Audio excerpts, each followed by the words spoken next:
Hello everyone, welcome to our EE399 project presentation.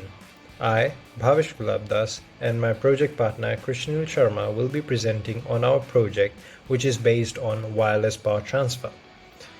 This project is being carried out under our supervisor Dr. Utkal Mehta and co-supervisor Mr. Ravneel Prasad. In this era of modernization, electricity has become the unavoidable part of life. The major source of conventional form of electricity is through wires. Unless you're particularly organized and good with tie wraps, you probably have a few dusty power cord tangles around your home, just like this. You may have even had to follow one particular wire through those tangled messy wires hoping to find the correct one.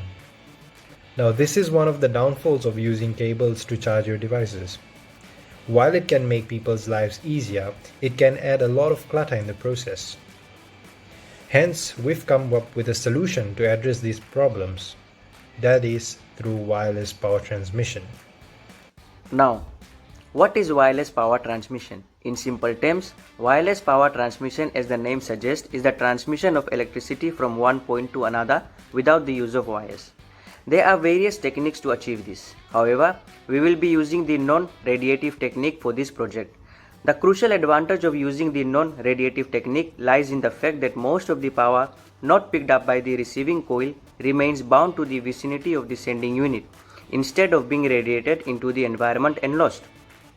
Under the non-radiative method, we will be specifically using the series magnetic resonance inductive coupling technique. As part of our research in the previous semester, whereby we developed an integer order wireless power transmission system, and we came to know there exist certain drawbacks, such as low efficiency, high resonant frequency, low output power, and frequency splitting. These problems occur as integer order elements do not ideally exist. That is, in practical applications, the order of most of the capacitors and inductors are close to 1. Hence, their fractional order characteristics are neglected. In recent decades, it was found that the analysis and dynamic behavior of systems cannot be well explained by the integer order calculus.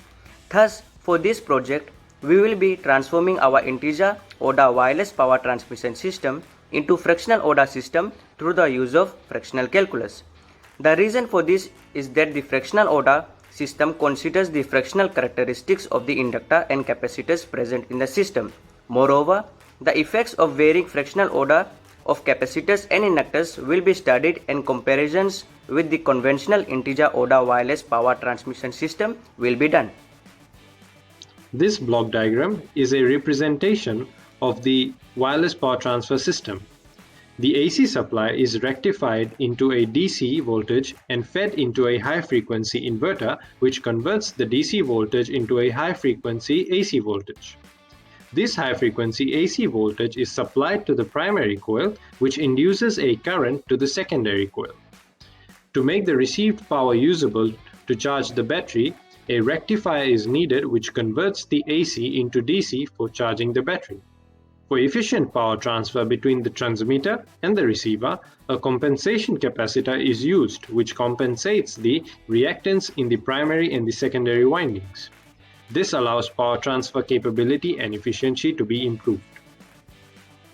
When we look at this concept in a bigger picture, there are various applications to this.